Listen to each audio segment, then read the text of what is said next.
Hi, my Pookie Bears. Welcome back to the Ratchet Temple. This is a review for Ready to Love, Season 9, Episode 3. So let's just jump right into it.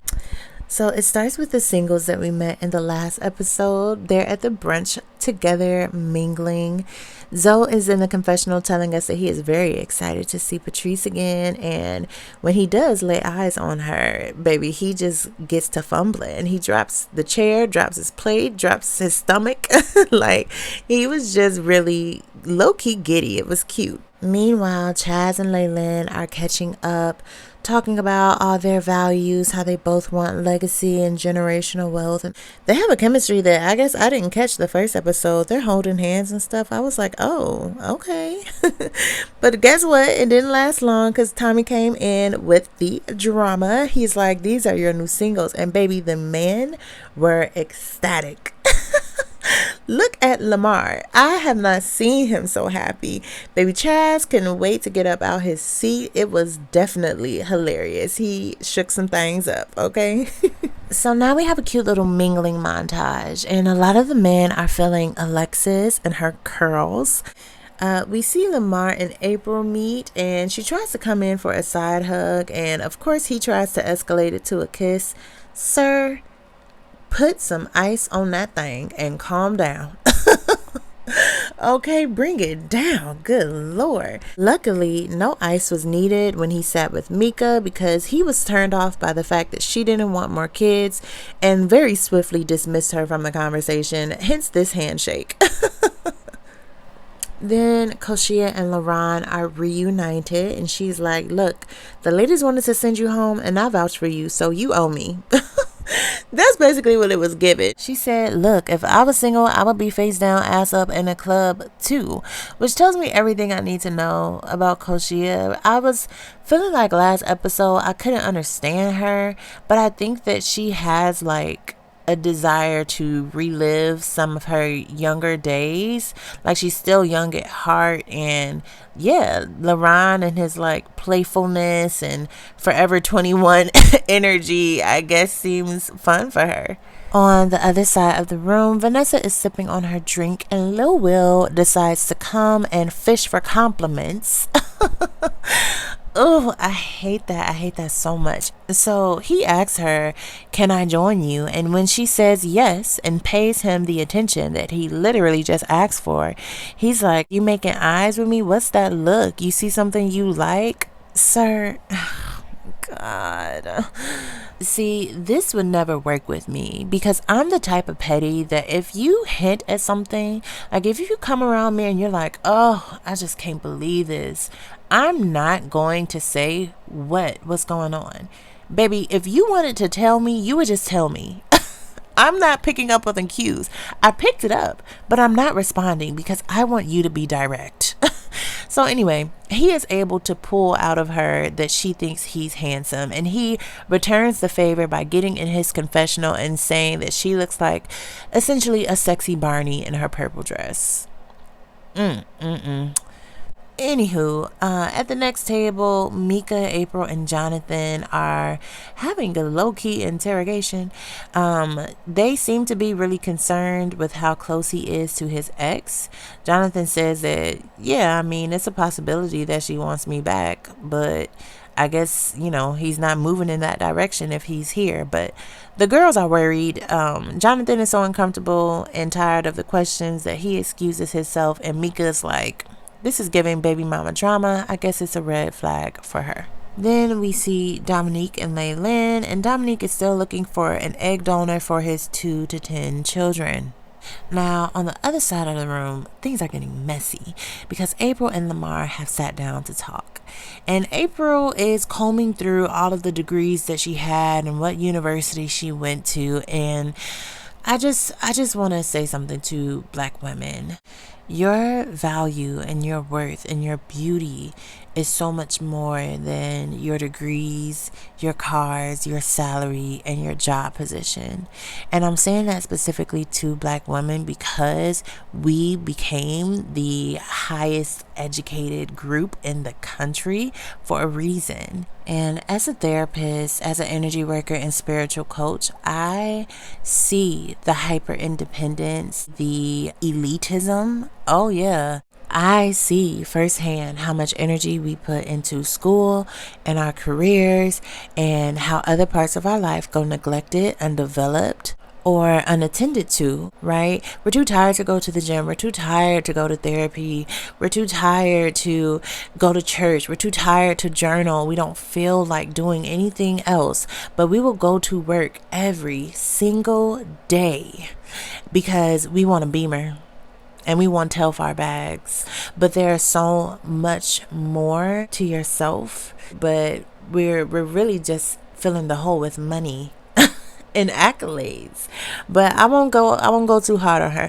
My point is that April clearly is intelligent. However, I think there's a lack of self-awareness that probably she feels like she doesn't need to develop because she's so accomplished in other aspects of life. And as much as I hold Lamar accountable for being defensive and low-key childish in his response, I also hold April accountable for being interrogative and cold. It was a hostile questioning for sure, right? It just immediately gave detectives, and at the end of the day, that energy shows that you're afraid.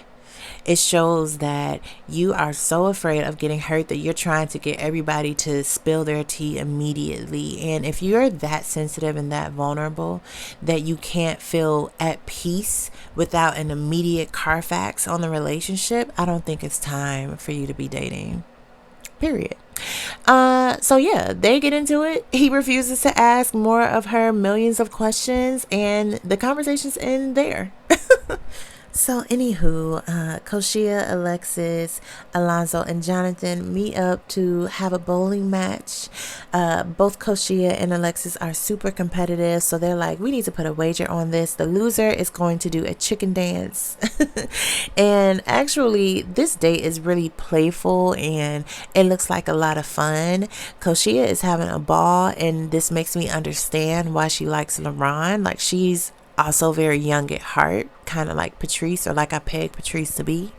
And at the end, the girls win, so the guys have to do a chicken dance, as we see Jonathan so beautifully demonstrating.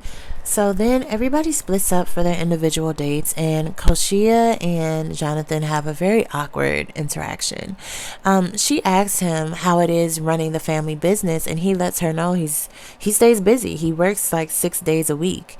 And I guess Koshia doesn't like that because quality time is her top love language. And Jonathan goes to ask her, oh, like, why is that your love language? And baby girl just checked out. At least that's how it was edited. She was just like, I don't know. Like, I think that as soon as she realizes there's no chemistry, Koshia turns off her brain. Like, it is literally not a thought behind those eyes. So clearly the two of them were not feeling each other. Jonathan says it's just friend vibes. Alexis and Jonathan honestly don't talk about much, but they seem to have better chemistry. He says that he's really feeling her. She volunteers that she has pretty feet, and he volunteers that he will suck on a toe if he feels like it. So I guess that's a match. Anyway, Koshia and Zoe are outside talking, and they both explain what's important in communication. So Koshia says, I can explain all I want, but you have to be able to comprehend. And Alonzo says, well, I just feel like the intention is more important than the approach. I feel like both of them are putting off accountability for communication. And that's just a big old red flag for me personally.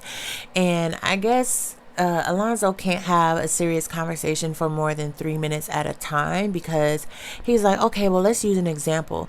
Let's say we have a pregnancy scare, and Koshia is immediately like, what? Like, that that won't happen. How did we get here? Alonzo is so just an agent of chaos. Like, he is outrage marketing in human form.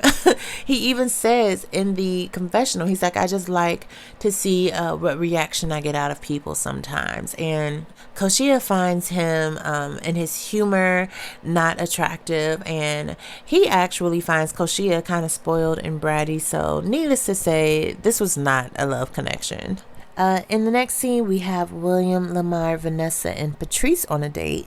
And this is an interesting group of singles. I really did not expect to see them together, but it was interesting to say the least. Lamar apparently is really feeling Patrice, so much so that he really cannot contain himself. But honestly, can Lamar contain himself with anybody? He is automatically making the paint sexual. He's talking about painting on Patrice's body.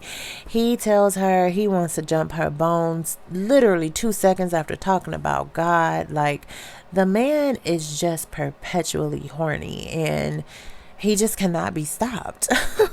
On the other hand, William and Vanessa are getting to know each other, and eventually Lamar comes and steals Vanessa away, and we see a clip of her asking him for advice. She's like, look, I was in the bottom last time, like, what can I do to kind of improve? And he tells her, you know, you're so reserved. He says, scream, just scream right now. She's like, I'm not gonna scream. He was like, say, hey. She's like, hey. He's telling her basically she's a little, you know, held back, but he does appreciate that she's starting to crack open. Meanwhile, William and Patrice are bonding over Patrice's beautiful smile and their love for diesel trucks. They seem to actually have some chemistry, but I think in general they just have easygoing and sociable personalities. Like, I think they're just both likable people. I don't know how much romance I see. In the next scene, though, we see Patrice on a date with Laron, and the two of them kind of bond over their love for fun and recreation. Patrice says that she loves quality time, and Laron says his idea of quality time is like VR gaming, go-karting, drinking, partying. And Patrice is with that because she loves to have a good time. But the conversation really slows down when the food comes, because Laron can't focus on anything but his catfish. Like, Patrice was feeling neglected. She said, hello, I am still here. But the rest of the conversation between her and Laron really signified that they aren't a match in the first place, because, as I mentioned earlier, Laron is just double-minded. He is saying that he's there for love and he's ready to, like, you know, change his life around, but he is not. What he wants is somebody to sleep with when he comes home from the club. He is not trying to give up his partying from Wednesday to Sunday life. So Patrice walks away from this date knowing that Laron is not for her. And in the next scene, we see Jonathan and April meeting up. And this was a surprise to me because I felt like their first meeting didn't go so well. But Jonathan was sticking to giving it a try. Or the producers just made them meet back up, which is another possibility. Jonathan asks about her past, and she continues to ask about his ex. It seems to be extremely interrogative yet again, and it seems like she's very problem focused. And then she admits to him that she can be reactive and hostile, and yeah, this was doomed from the start, but Jonathan walks away knowing that at least he tried. So now we go to the men's lounge, and the men cover who they're feeling. Jonathan is really feeling Alexis. Lil Will is surprisingly feeling Vanessa. Dominique is really feeling Lickin because he loves African women. Okay. William is really feeling Maya and Patrice. Alonzo is feeling Patrice. Chaz is feeling Patrice. In fact, he feels like they knew each other in a past life. Lamar is feeling Patrice, and Laron is really feeling Koshia. He said, look, I didn't want a woman with kids, but I'll be a stepdaddy for her. Now, as far as who the men don't like, Lamar finds April too aggressive. William finds April too controlling. He also says he has no spark with Koshia. John is not feeling April because she does too much teasing and shit talking for fun. LaRon doesn't like Patrice because there's no spark. And Dominique and Alonzo both say that there's no spark with Koshia. Lil Will says that Koshia is dismissive and becomes detached when she's not feeling you, and it just feels like she's closed off to the process. So LaRon does reach into his back pocket and pulls out his IOU for his girl. He said, Koshia is my beautiful baby boo, and I want her here on this process, so please don't send her home. And it turns out that Koshia and April are in the bottom. So April goes on a date with Lamar, which is a crazy pairing because they have beef. And she's expecting an apology during this conversation, but Lamar instead takes great pleasure in telling her that the men find her aggressive and controlling and off-putting, and she is not aware that she came off that way. Alonzo and Koshia, on the other hand, are having a chat, and they also have beef because, as we find out, Koshia and Alonzo had a phone conversation where Alonzo was asking casual this or that questions, summer or fall, Cheerios or Frosted Flakes, and then he just throws in spanking or choking. And Koshia was like, well, that's an intimate question, and that's none of your business to be asking about my sexual preferences. And Alonzo decides to gaslight her by calling her immature for assuming that the question was sexual in nature. Woo, baby. The way that Koshia was looking at that man like she was about to slap the spit out of his mouth was having me shaking in my boots a little bit just watching through the screen. Okay, she was very done with him because he was still not trying to take accountability for it. And she said, baby, if you don't stop talking to me about this, I'm going to leave right now. So he's like, okay, well, we were talking, and the man decided that you're still ready to love, right? And then he just casually slips in, now you didn't tell the whole story because the context is important for you to know that I wasn't being sexual in nature. And baby Koshia got right on up and walked right on out. She was like, I'm not doing this with him. He is a grown man. I don't have time. On the other hand, Lamar and April are finishing up their conversation, and he tells her, baby, you ain't ready to love, with a big old smile on his face. She said, well, thank you. It was a pleasure. Goodbye and good night. And that was Ready to Love. If you enjoyed this review for season 9, episode 3, let me know in the comments, like, subscribe, do all the engagement stuff, and I will see y'all probably on Sunday for Baddies. Bye.